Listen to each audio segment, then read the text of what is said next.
Bonjour à toutes et à tous et bienvenue dans Niqué, le podcast de la Maison du sport au féminin de Toulouse.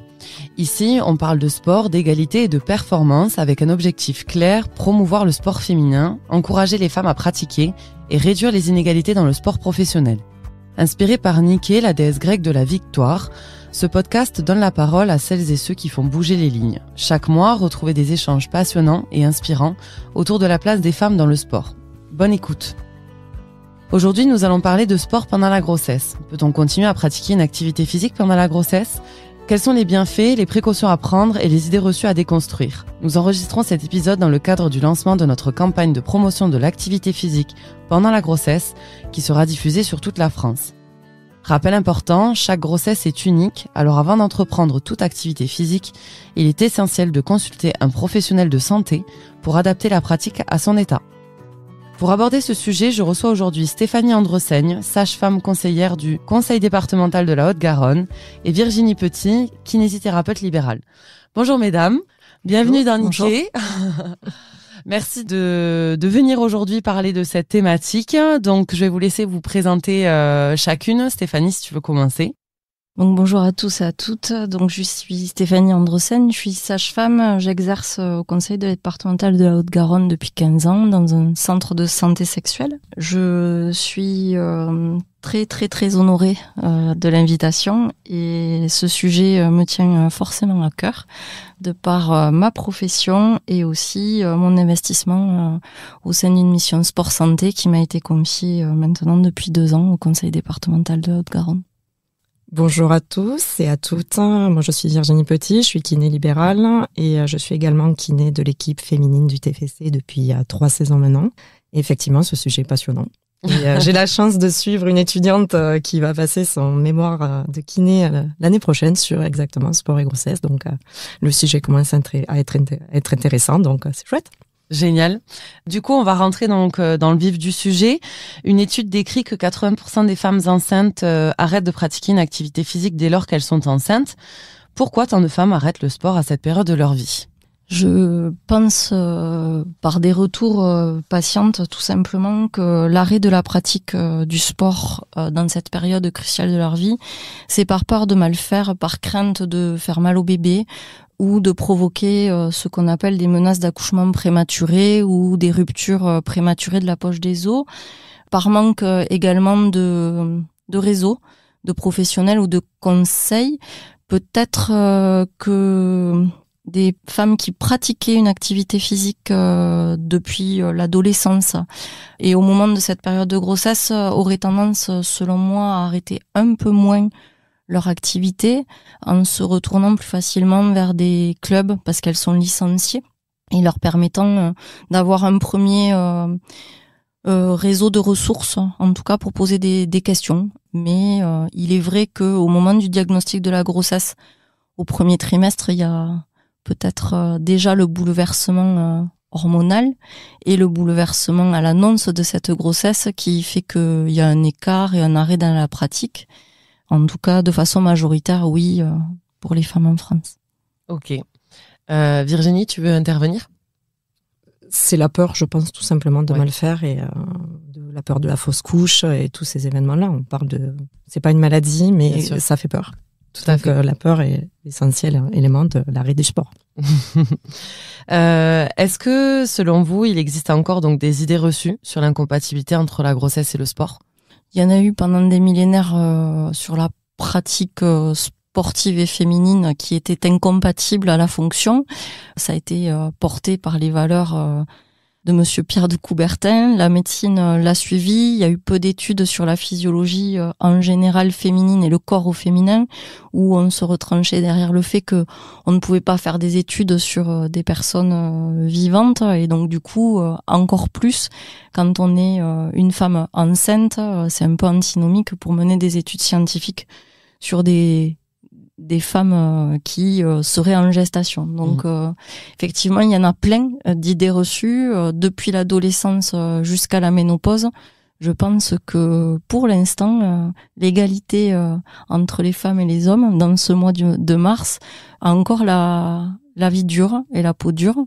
Nous avons des préconçus, comme si la physiologie féminine n'était pas adaptée à une pratique sportive, comme si on ne pouvait pas physiologiquement faire les mêmes efforts, entraînant plus de difficultés. Une assignation à notre place plutôt d'être dans un lieu clos qui est le domicile. Oui. Ce que tu dis, Stéphanie, ça fait sens aussi, même en dehors de la grossesse. On parle d'égalité femmes-hommes dans le sport, mais c'est vrai. On bloque aussi ces femmes-là.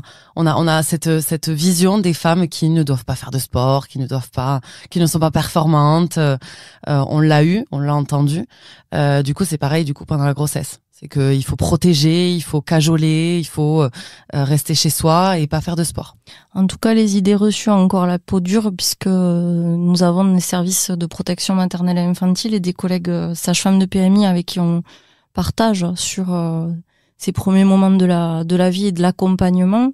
De ce qu'on constate, les publics les plus vulnérables vont avoir, au moment de la grossesse, des réflexes de repli sur soi, en fait, de ne pas sortir, de ne pas aller marcher, de rester chez soi, comme disait Virginie, par peur et crainte de provoquer une interruption spontanée de grossesse.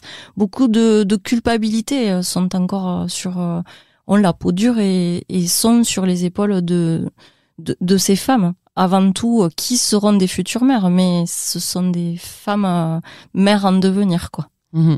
Après, il y a quand même eu des athlètes russes qu'on mettait enceintes pour avoir des performances quand même. Donc, il y a des idées reçues qui sont quand même particulières sur ce plan-là. Savoir ça, sur des JO, des athlètes russes étaient mises enceintes pour profiter des bienfaits hormonaux du premier trimestre pour performer. C'est dingue. Et on les faisait avorter. Et oui, après. Et donc, du coup, les sportives aussi se posent des questions aussi sur l'ajout de la médecine ou le concours de la médecine. Il peut y avoir aussi des défiances sur nos conseils, la légitimité de donner certains conseils, et puis ensuite, effectivement, comme tu le rappelais sur l'introduction, chaque grossesse étant unique, c'est important aussi de passer par des conseils après auprès de professionnels de santé, ne pas hésiter. Et j'apprécie du coup le travail en partenariat. Il n'y a pas que les professionnels de santé d'ordre médicaux, il y a aussi les collègues infirmiers, les collègues kinés, du paramédical, oui. En fait, tout le réseau de soins en fait, comme un parcours de soins coordonnés avec qui on peut travailler et à chaque étape peut refaire le point sur des signaux. Déjà se faire confiance, mais c'est vrai que le cerveau, il a une tendance à programmer très rapidement des scénarios préétablis et en fonction, j'aime pas ça, mais déterminants en santé, les déterminismes socio-culturels, on peut se retrouver à ne pas pratiquer des freins. Voilà, ces idées reçues sont encore très prégnantes. La Haute Autorité de Santé recommande 30 minutes d'activité physique modérée par jour, donc pour les femmes enceintes comme la marche. Pourquoi est-ce important et quels sont les bienfaits pour la mère et l'enfant, selon vous ? La Haute Autorité de Santé, c'est des recommandations d'experts, de comités d'experts qui permettent d'éclairer justement sur le bien fondé de nos idées reçues et de lever nos stéréotypes, en tout cas même en médecine. Et ils ont travaillé sur l'idée de deux choses, en fait. Il faut lutter contre la sédentarité. En fait, et la sédentarité, c'est l'inactivité de plus de tant de temps. Et donc, le fait de marcher 30 minutes par jour a une contribution positive, en tout cas, sur le système cardiovasculaire, sur la limitation de diabète gestationnel, sur un impact à effet positif. Et donc, effectivement, la marche semblait être le plus simple, puisqu'on est programmé pour bouger, comme disait le professeur Carré, qui est cardiologue, et le mouvement est essentiel. Et dans le liquide amniotique, le bébé bouge également. Et donc, les 30 minutes d'activité sont importantes. C'est pour ça qu'on recommande de sortir peut-être une station de métro plus tôt, de privilégier plutôt les escaliers que les escalators, de faciliter en fait ces 30 minutes pour lever les freins à notre sédentarité professionnelle, puisque les femmes enceintes travaillent aussi. Oui, elles sont aussi actives. Au-delà de ça, au niveau des bienfaits, après, ça va être, moi, côté kiné, ça limite les douleurs de lombalgie, ça entretient la masse musculaire, ça limite l'hypertension, les risques des prééclampsies. Il y a plein de bienfaits qui sont importants et ça augmente les échanges materno-fétaux. Donc, forcément, un bienfait sur la croissance du fœtus, bien sûr, dans les limites du raisonnable, encadré, on le répétera jamais assez, mais ce genre de choses, il faut quand même aussi y penser, quoi. Donc, et avoir une grossesse en bonne santé et ne pas être cloué au lit par des douleurs de sciatique, de lombalgie, ce que moi je vois fréquemment, ça passe par le mouvement. Il y a que ça, en fait. À un moment donné, on change de structure, on se modifie pendant la grossesse avec des modifications physiologiques.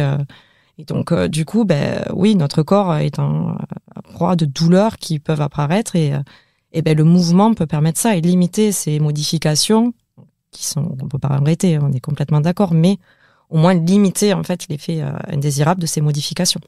Jennifer Cross, qu'on a reçue aussi sur ce sujet-là, sur cette thématique, qui nous a parlé de sa grossesse, donc du sport qu'elle a pratiqué pendant sa grossesse, nous parlait aussi de tous les bienfaits psychologiques. Hyper important. Hyper important. Le bouleversement dont je parlais tout à l'heure, la femme est traversée de toute manière par une transformation physique. La marche permet d'intégrer par le mouvement cette transformation. Il y a des transformations au bassin, il va y avoir des transformations par étapes, par trimestre. Il y a un bouleversement psychologique, à savoir ce corps qui va se transformer, comment je vais l'accueillir, comment je vais intégrer mon schéma corporel, comment je vais pouvoir me regarder dans la glace. Et quand je parlais de l'isolement, parfois, on a des femmes qui vont être traversées par un repli sur soi, avec un manque de confiance en elles. Et ça va soutenir, effectivement, tout au long de l'activité physique, va soutenir ce qu'on appelle les compétences et les ressources en santé mentale pour limiter les risques de dépression qui existent dans le postpartum ou pendant la grossesse. Et de sortir de marcher, on continue à faciliter le lien social. Et ça prépare aussi les interactions sociales, puisque marcher, on pourra marcher après avec la poussette, avec un bébé, lui faire découvrir le monde. Tout à fait. Donc vous entendez, mesdames, bienfaits physiques et psychologiques. Du coup, pour une femme enceinte qui souhaiterait continuer une activité physique pendant sa grossesse, quel sport vous lui recommandez ? Alors déjà, il faut savoir que si on n'a jamais fait de sport, c'est pas forcément le moment de commencer intensément le sport à ce moment-là. Il faut quand même adapter en fonction de votre niveau de sport. Mais il y a plein de sports qui sont praticables même jusqu'au terme de la grossesse. Déjà, au départ, les sports qui sont portés, c'est-à-dire la natation, vous êtes dans l'eau, et si vous êtes habitué à faire des choses comme ça, c'est des choses que vous pouvez pratiquer très longtemps. Bien sûr, avec l'avis du médecin, on est complètement d'accord. Vous avez des sports d'équilibre, le yoga, le tai chi, le pilate, des choses comme ça. Et des sports à impact modéré. Donc la marche, vous pouvez aller même jusqu'au tennis. Si vous pratiquez le tennis, il n'y a pas de raison d'arrêter. La seule chose, effectivement, sur le premier trimestre où il faut faire attention, c'est que si vous avez eu plusieurs fausses couches ou c'est un protocole FIV, il faut quand même sur le premier trimestre plutôt arrêter. Mais après, sur le reste, voilà. Et après, il y a des sports qui sont complètement contre-indiqués. À partir du 4e mois, on arrête les sports de contact. Pratiquer le foot, le rugby, sur le premier trimestre, s'il n'y a pas de problématique, vous pouvez continuer en limitant. On arrête l'arrêt de compétition à partir de 8 à 12 semaines. Mais voilà, à partir du 4e mois, c'est proscrit les contacts, en fait. Pas d'impact sur le ventre, pas de choses comme ça, quoi. Et les sports complètement interdits dès lors qu'on sait qu'on est enceinte ? Le sport qui est contre-indiqué, c'est la plongée. Tout sport en apnée. Tout ce qui est apnée. Tout ce qui est renforcement aussi en apnée. Ça, voilà. Parce que c'est vraiment le risque d'éteindre l'échange materno-fétaux au niveau circulatoire. Donc là, oui. D'accord. Et les sports avec armes à feu, parce que il y a les biathlètes, mais on n'y pense pas. Oui, tout à fait.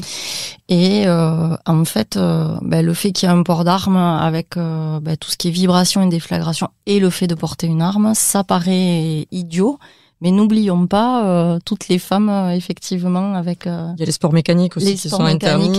Également. C'est pareil, les sports de montagne. Si vous n'êtes pas habitué à être en altitude, il faut avoir un temps d'adaptation en altitude. C'est pareil, c'est au niveau oxygène. Donc, il faut s'adapter, prendre le temps de pouvoir le faire. Et par contre, vous êtes habitué, vous vivez en montagne, effectivement, vous pouvez continuer. Mais voilà, et tous les sports à risque de chute. Tout à fait. Roller, patinage artistique... peut limiter, c'est bien. Voilà. Donc, si on résume un peu tout ce qu'on vient de dire, si une femme vient d'apprendre qu'elle est enceinte, donc déjà elle va consulter un médecin, une médecin, sage-femme, pour pouvoir avoir des informations sur sa pratique sportive, de ne pas commencer une pratique sportive dès lors qu'on est enceinte, et si on veut continuer, voilà, de toujours être renseigné, de toujours savoir si c'est possible ou non. Alors, pas commencer, ou commencer très progressivement. On dit 30 minutes de marche, et si la personne ne marche jamais, etc., il faut commencer par 5 minutes, 10 minutes, etc. Il faut être progressif, en fait. On ne dit pas qu'il ne faut pas commencer du tout. C'est juste pas une pratique intensive sur le premier trimestre quand on vient d'en savoir qu'on est enceinte, quoi. Ça marche. Parce qu'on a des femmes qui veulent réduire la prise de poids. Oui. Et donc, commencer parce qu'elles pensent qu'elles vont prendre beaucoup de poids pendant la grossesse, donc ça fait partie des idées reçues, vont se mettre intensément à pratiquer une activité physique. Et du coup, physiologiquement, entraîner quelques d'autres soucis, que ça soit musculaire, cardiovasculaire, elles risquent d'être en difficulté. Surtout que la prise de poids dépend complètement de la personne. Jennifer Cross, la joueuse du Stade Toulousain, nous disait, elle a pratiqué donc le crossfit pendant quasiment toute sa grossesse, et donc elle a fait de l'activité physique, et elle a quand même pris plus d'une 20aine de kilos pendant sa grossesse. Donc on le dit même, c'est physiologique, quoi, en fait. C'est vraiment pas.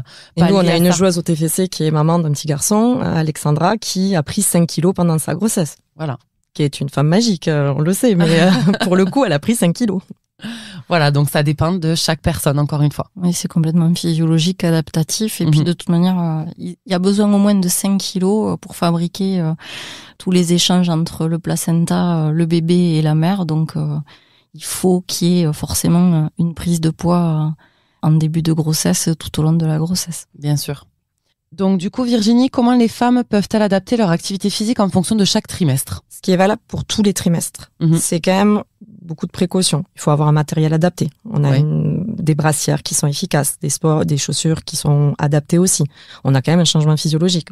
La poitrine se développe terrible, donc il faut quand même bien la maintenir. C'est important. Pas d'environnement humide et chaud.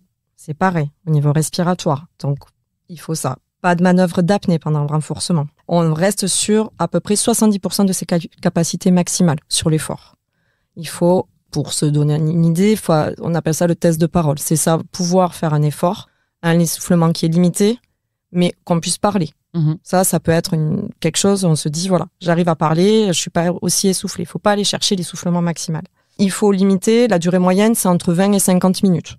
Même sur des filles avec des grands niveaux sportifs, faut pas aller au-delà, fatigué. Et surtout, pas pratiquer d'activité physique à jeun. On va pas chercher ce manque de glucose, justement, parce que c'est une fatigue trop importante. Donc ça, c'est valable pour tous les trimestres. Après, c'est sûr que, voilà, comme je disais tout à l'heure, au premier trimestre, protocole FIV ou plusieurs fausses couches, on limite au minimum, voire on arrête. On regarde ces précautions-là. Les arrêts de sport entre 8 et 12 semaines. Et il faut pas aller chercher de la performance. Voilà. C'est juste ça, continuer son activité physique sur le premier trimestre sans aller chercher la performance. C'est valable aussi pour les autres, mais il faut quand même se rendre compte de ça. Au deuxième trimestre, les recommandations, c'est pas de position allongée.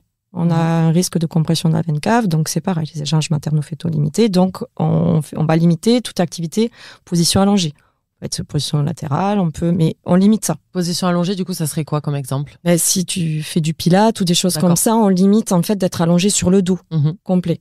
Voilà, ça faut limiter parce que il y a des risques orthostatiques importants et si ça arrive, il faut se mettre sur le côté gauche pour limiter justement cette compression. D'accord. Voilà, c'est des petites choses comme ça. Et après, dans le troisième trimestre, il faut vraiment adapter à sa prise de poids, à sa facilité de mouvement, mais on peut aller jusqu'au terme, fin d'activité, il n'y a pas de souci. Et après, il faut se rendre compte qu'on peut préparer l'accouchement. Donc, la mobilité des hanches, du bassin, travailler son transfert jusqu'à la fin. On peut, justement, parce qu'on va préparer l'accouchement, avoir l'accouchement le plus facile possible. Faut savoir qu'un périnée préparé, massé, détendu, on diminue de 30% le risque de déchirure ou d'épisiotomie. Donc ça, c'est un argument choc. C'est quand même que pour le après, c'est quand même sympa. Donc il faut suivre son activité physique, il faut l'adapter, mais voilà, c'est à peu près sur les trimestres, il faut garder ça, quoi. D'accord. Et on en a pas reparlé, mais du coup, Virginie, comme tu es kiné, est-ce que tu conseilles aux femmes enceintes de consulter un kiné régulièrement pendant la grossesse? Moi, je suis une femme enceinte en ce moment qui fait du foot, qui à la base vient pour un problème de genou, mais avec qui on va continuer pour y adapter son activité physique. Il n'y a rien de mieux que d'être conseillé par des gens qui vont vous donner des exercices qui sont adaptés au moment où vous êtes, aux douleurs où vous êtes. Je pense que c'est des recommandations, mais je suis persuadée aussi qu'il y a des préparateurs physiques ou des gens comme ça qui, s'ils sont formés, vont pouvoir vous accompagner jusqu'à la fin. Quand tu parles de Jennifer Cross qui a fait du CrossFit, j'imagine que dans la salle de CrossFit, il y a quand même des gens qui ont surveillé, qui ont contrôlé, les préparateurs physiques du Stade Toulousain, des choses comme ça ont dû l'aider à justement à bien adapter sa pratique, etc. Donc oui, être suivi pour ces activités-là, il n'y a aucun souci, au contraire. C'est un plaisir de les recevoir en plus. Tant mieux.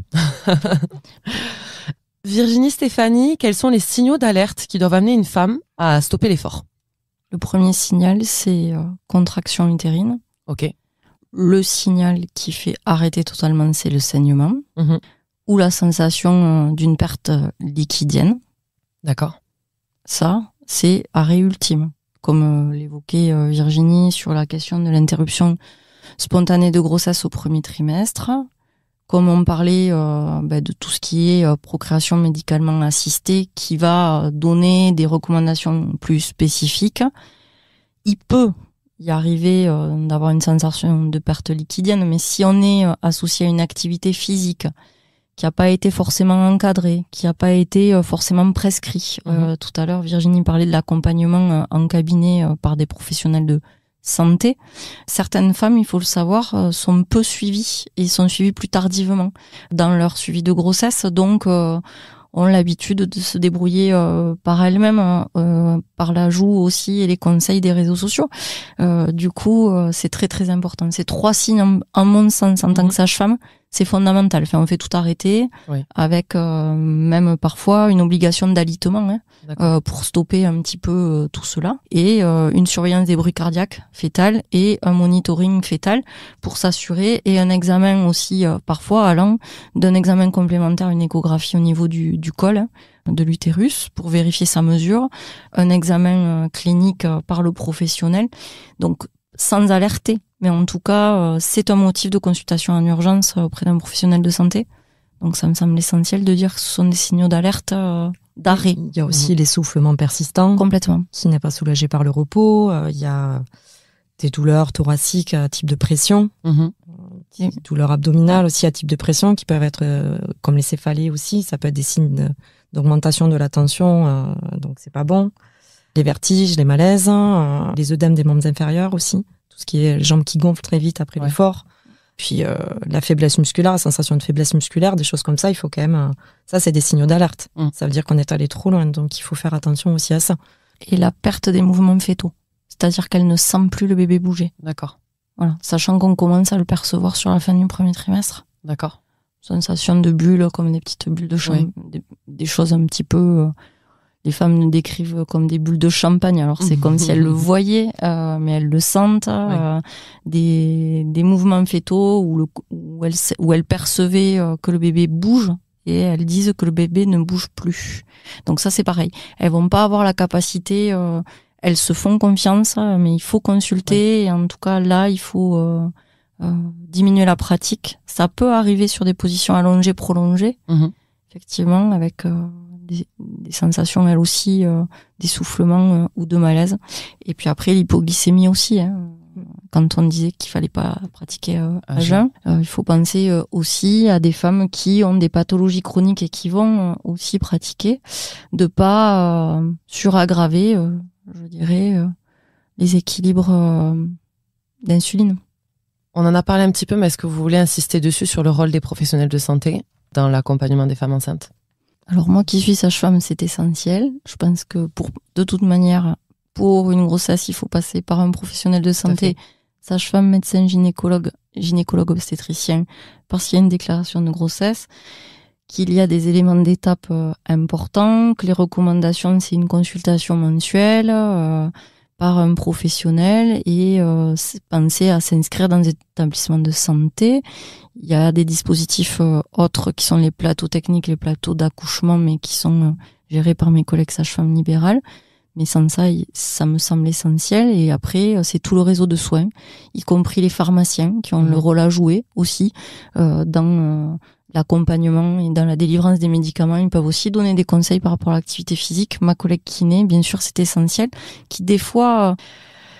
c'est pas l'interlocuteur privilégié parce que c'est sur prescription médicale. En fait, il faut que ça soit le médecin ou la sage-femme qui fasse ce parcours de soins coordonné. Que si jamais les prises en soins, en fait, pour les femmes enceintes, si elles viennent spontanément voir un kiné, si je me trompe, Virginie, tu as besoin d'une prescription. Oui, il faut une ordonnance. Il faut une ordonnance. Une ordonnance du médecin qui prescrit tant de séances de kiné. Oui, c'est l'information, ça. Bien sûr. Oui, il n'y a pas de souci. Il faut faire ça. La difficulté étant qu'il faut penser à intégrer, et c'est pour ça que ça me tient à cœur, le côté sport-santé, que ça a été intégré par des collègues au CHU, donc de Toulouse, Céline Despont-Roger, qui est sage-femme comme moi, qui a intégré des activités en fait physiques au sein de la maternité et qui a dans le dossier médical aussi penser à faire intégrer de questionner dans les dossiers médicaux. Donc il faut questionner les femmes sur l'activité physique et non pas nous avoir des idées préconçues, les professionnels de santé, sur le présupposé activité qu'elles feraient. Oui. En fait, il faut leur demander quelle était votre pratique physique avant la grossesse, pendant et ici et maintenant, et pour anticiper également toute la période du postpartum. On va en parler là du postpartum. Est-ce que du coup on peut continuer le sport après l'accouchement et comment bien reprendre? On attend 6 semaines. On va quand même pas de suite reprendre. Il y a quand même ce moment de 6 semaines, ce moment de consultation après postnatal. Donc déjà avoir l'aval de tout le corps médical et après oui on peut reprendre progressivement bien sûr en faisant sa rééducation du périnée et abdominal, j'y tiens les deux on ne minimise pas on ne minimise pas la rééducation abdominale, merci. Mais voilà, déjà ces 6 semaines, il faut... Alors moi, j'ai des patientes qui, au bout de 2 semaines, me disent c'est bon pour commencer la rééducation abdos. Alors non. On peut commencer à retravailler ce qu'on a appris, travail respiratoire, des choses comme ça, mais on attend que mais tout se remette en place. Oui, de la patience. Un petit peu de patience. Et, le corps se remette il faut être en forme aussi. Ce traumatisme qu'est l'accouchement. Donc, quand on sait ce que c'est les premiers mois d'un bébé, il faut quand même non plus pas aller chercher trop d'objectifs sportifs forts. Il faut savoir dormir, se reposer.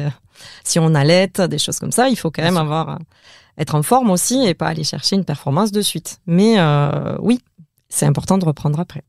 Il y a des reprises progressives. Sur les 6 semaines, déjà, il y a deux choses essentielles. Les modalités d'accouchement sont importantes. Il y a l'accouchement physiologique par voie basse et il y a malheureusement des scénarios dont on voulait éviter, mais pour l'intérêt de la mère et l'enfant, nous finissons par une césarienne. La césarienne est une cicatrice. Donc, qui dit cicatrice dit un temps de réintégration de la cicatrice. Il faut avoir vu le chirurgien obstétricien pour garantir, comme disait Virginie, que tout est OK en termes d'intégrité physique et puis aussi l'intégrité psychique. En fait, on a parlé du schéma corporel qui était mis à mal pendant 9 mois.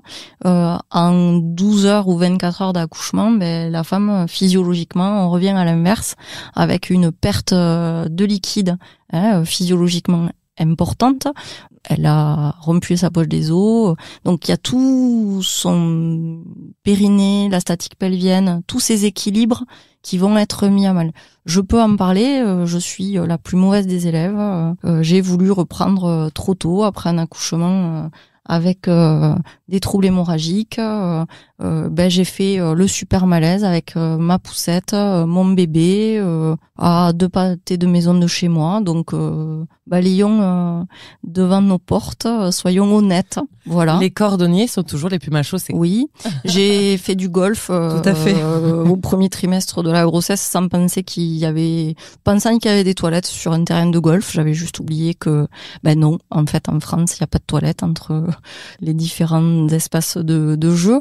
Donc vous voyez, les professionnels de santé font eux-mêmes l'expérience de bêtises. Après, quand on dit 9 mois, c'est souvent ça. Oui. On a la sensation, même si on a fait tout ce qui va bien. Moi, j'ai eu une césarienne, j'ai fait tout ce qu'il fallait, j'ai travaillé ma cicatrice, etc.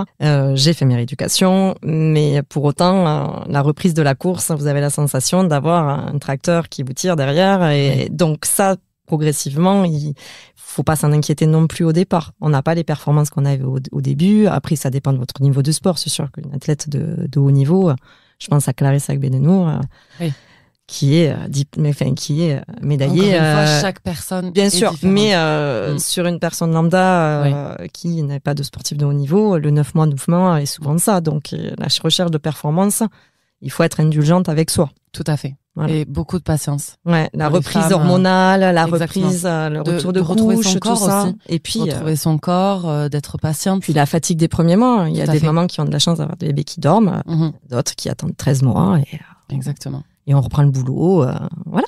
En ayant dormi 2 heures dans la nuit. D'où 30 minutes marche après l'accouchement.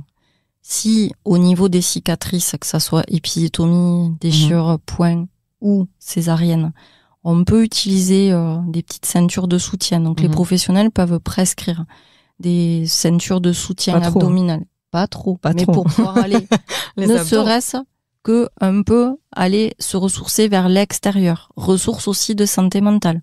On va aussi lutter contre les effets de dépression du postpartum. Ne serait-ce qu'aller dans le jardin, sans jardiner, sans porter des choses de contraintes à charge lourde. On peut, mais dans la tête souvent des femmes, ce n'est pas de l'activité physique. Ce n'est pas du sport. Elles ne voient pas ça comme quelque chose de l'ordre du dépassement de soi ou d'un effort pour celles qui ont l'habitude de la performance. Donc effectivement, on y va par palier. Si jamais on en rappelle son professionnel de santé pour lui poser la question et trouver les stratégies d'accompagnement les plus adaptées. Et effectivement, elles retrouveront après tous les équilibres musculaires et aussi les échanges. Sur l'hypertension, par exemple, ça a un bénéfice de continuer à marcher des choses douces, mais pas commencer à essayer de retrottiner. On n'a pas trop parlé du diabète gestationnel. Ça aussi, c'est important de dire que l'activité physique au niveau du diabète gestationnel le limite. Donc, il faut penser à la prise de poids importante. Mais oui, c'est la reprise progressive. Le sport doit apporter des bienfaits, ça doit être bénéfique à soi. Il ne faut pas que ça devienne une contrainte, c'est quelque chose qui, au contraire, amène encore une charge mentale qui n'est pas... Je ne dois pas absolument reprendre si je ne m'en sens pas capable. On ne va pas s'imposer une charge mentale sur les premiers mois de naissance d'un bébé. C'est importante, quoi. Stop la charge mentale. Tout à fait. Il y en a assez. Il y en a assez. Et que ça s'inscrive pas dans une charge mentale qui devient un effet négatif, à savoir que ça serait contre-productif. Il y aurait plus d'activité physique inscrite dans la durée. C'est-à-dire que elle aurait enclenché une activité physique au début de la grossesse pour un bénéfice qui était durant la grossesse. Et en fait, après la grossesse, ça serait dommage qu'elle fasse partie de celles qui pratiquaient et qui arrêtent. Parce que finalement, effet négatif dans l'expérience et du coup, elle va pas profiter aussi de montrer des choses à ce futur bébé, le mouvement, puisque je suis assez sensible à tout ce qui est yoga postnatal. Après, tu peux faire aussi des choses en présence du bébé. Ça se fait dans plein de lieux, ou même les bébés nageurs. En fait, de reprendre, mais pareil. Le périnée étant ouvert, tu peux pas retourner à la piscine parce qu'il y a des saignements, parce qu'il y a des contraintes aussi. C'est pendant un mois. C'est pendant un mois. On oublie les mamans qui accouchent en juillet, pendant un mois, on met les pieds dans l'eau jusqu'au genou à la limite, mais on va pas se baigner. On fait pas rentrer de l'eau parce que par les voies vaginales, quoi. On proscrit les plongeons, les choses comme ça, même sur les premiers sur la grossesse. Enfin, c'est des choses comme ça. Je sais que c'est dur, mais pendant un mois, il faut vraiment limiter ça, quoi. Tout à fait. Vous pourrez, mesdames qui nous écoutez, vous pourrez retrouver sur notre site internet prochainement des ressources, des conseils et surtout des lieux pour aller pratiquer l'activité physique pendant votre grossesse. Mesdames, le mot de la fin? Faites du sport. L'activité adaptée à la grossesse, c'est bon pour toutes et tous futurs bébés que vous êtes. Donc, allez, pratiquons tous ensemble. Super. Donc, mesdames, si vous êtes enceinte ou vous connaissez une future maman, partagez cet épisode pour l'encourager à bouger en toute sécurité. Retrouvez la campagne de promotion de l'activité physique pendant la grossesse qui est réalisée par la Maison du Sport au Féminin prochainement. C'est déjà la fin de cet épisode. Un grand merci pour cet échange passionnant et merci à vous, auditrices et auditeurs, pour votre écoute et votre fidélité. Si ce podcast vous a plu, n'hésitez pas à le noter, à le partager et à en parler autour de vous. Chaque soutien compte pour faire avancer le sport féminin. Ensemble, faisons bouger les lignes.